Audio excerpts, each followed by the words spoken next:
BJP ଏବେ ବକ୍ସିଆରେ ଆସିଥିଲା ରାଜନୀତି ବିଜେଡି 25 ବର୍ଷ ଶାସନ କିନ୍ତୁ ଆସିଲା ଦିନଠୁ ବିଜେପି ବିରୁଦ୍ଧରେ ଅଫିସର ହଉ ବା ରାଜନୈତିକ ଦଳ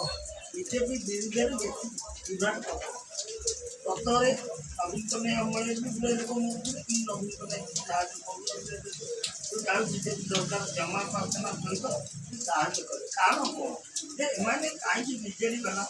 କାହିଁକି ବିରୋଧ କରୁଛନ୍ତି କାରଣ କ'ଣ ଯିଏକି ବିରୋଧ ଦଳରେ ରହିବ ସେ ଅପର ଦଳକୁ ବିରୋଧ କରିବ।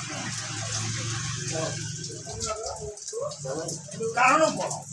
କାରଣ କ'ଣ ଯିଏ ସରକାର ରହିଲା ଯିଏ ଅପର ପାର୍ଟି କରିବ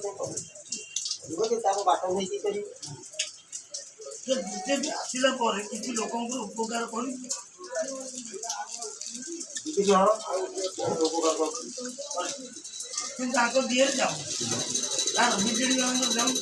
କିଛି ଅଫିସର ମାନଙ୍କର ଯାଉନି ତାଙ୍କେ ଦୁର୍ନୀତିକି ସେମାନେ ପ୍ରୋତ୍ସାହିତ କରୁଥିଲେ ବିଜେଡି ସେ ସାଙ୍ଗେ ସାଙ୍ଗେ କରୁ ଆମର ଗୋଟେ କଥାରେ ଆଗରୁ ଅଛି ଗୋଟେ ଲୋକ କବିରାଜି ଲେଖିଥିଲା ସେତେବେଳେ ଏବେ କ'ଣ ହେଉଛି ଆମେ ସେଇ କଥାଟା କହୁଛୁ ବିଜେପି ସରକାର ଗୋଟେ ବଟିକା ତିଆରି କରୁଛି ସେ ବଟିକାଟା ମୋହନ ସରକାର ବିରୋଧ ଦଳକୁ ଖୁଆଇ ଦେଉଛି ଆଉ ଯେଉଁ ଅଫିସର ଦୁର୍ନୀତି ଅର୍ଥ ଅଫିସରକୁ ଖୁଆଇ ଦେଲେ ଆରୁ ଆଙ୍କ ଦିହରେ ଯାଉନି ତେଣୁ ଆଙ୍କର ଆଗରେ ଯାଉଛି ଯେମିତି ସେତେବେଳେ ଗୋଟେ ଲେଖା ଅଛି ଯେ ବଟିକା ଖାଇଲେ କ'ଣ ହେବ ଆଗରେ ନିଆଁଟା ଯିବ ପଛରେ ତାଙ୍କର ଆଟିକା ଯିବ ମାନେ ଶେଷ ଟାଇମ୍ଟା ଯେଉଁ ବିଜେଡ଼ି ମାନଙ୍କର ଏଇନେ ଶେଷ ଟାଇମ୍ଟା ହେଇଛି ତେଣୁ ସେ ମୋହନ ସରକାର ବଟିକା ଖାଇକି ତାଙ୍କର ଝାଡ଼ା ବାନ୍ତି ହେଇଯାଏ ତେଣୁ ତାଙ୍କ ପାଇଁ ଆଗରେ ନିଆଁଟା ଯାଉଛି ପଛରେ ତାଙ୍କର ଆଟିକା ଯାଉଛି ଯେହେତୁ ଶେଷ ଆଉ ବିଜେପିର ବଟିକା ଖାଇଲେ ତାଙ୍କର ଝାଡ଼ା ବାନ୍ତି ଆରମ୍ଭ ତେଣୁ ଶେଷ ଜିନିଷ ତାଙ୍କର ଆରମ୍ଭ ତେଣୁ ନିଆଁଟା ଆଗରେ ଗଲା ପଛରେ ତାଙ୍କର ଆଟିକା ଯାଉଛି ବିଜେପି ସରକାର ବଟିକା ଆଗେ ନିଆଁଟା ପଛେ ଆଟିକା ତାର ହେଉଛି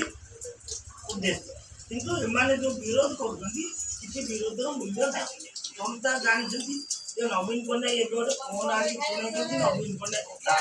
ନବୀନ ପଟ୍ଟନାୟକ ଆମେ ଯେମିତି ରିଙ୍ଗ କରୁଛେ ଏଭଳି ରିଙ୍ଗ ଆମେ ଦେଖୁଛେ ତାପରେ କଥାବାର୍ତ୍ତା ହେବା କିନ୍ତୁ ବିଜେପି ଉପକାର କରୁଛି ନା କରୁନାହିଁ ବିଶ୍ୱାସ ବି ଲୋକଙ୍କର ଅଛି କରିବା ପାଇଁ କିନ୍ତୁ ଦୁର୍ନୀତି ପ୍ରତି ଯେତିକି ବିରୋଧ କରିକି ତାଙ୍କୁ ଆକ୍ସନ ନେଉଛି ଠିକ୍ ନା ନାହିଁ ଯାହା ହଉ ଆଜି ଜଣେ ବୟସ୍କ ଲୋକ ଜୟଦେବ ଗ୍ରାମ ପଞ୍ଚାୟତର ସହିତ ଆମର କିଛି କଥା ଥିଲା ତାଙ୍କଠୁ ଆମେ ଶୁଣିଲେ ସରକାର ପରିବର୍ତ୍ତନ ହେଲେ କିଛି କାମ କଲେ ବିରୋଧୀ ଦଳଙ୍କର ଦୁର୍ନୀତି ଅର୍ଥ ଦିହରେ ଯାଉନି ତେଣୁ ମୋହନ ସରକାର ବଟିକା ଖାଇଲା ପରେ ତାଙ୍କର ଆଗରେ ନିଆଁଟା ଯାଉଛି ପଛରେ ତାଙ୍କର ଆଟିକା ଯାଉଛି ସେଥିପାଇଁ ଆମେ ଏ ମତାମତ ତାଙ୍କଠୁ ନେବୁ ଧନ୍ୟବାଦ।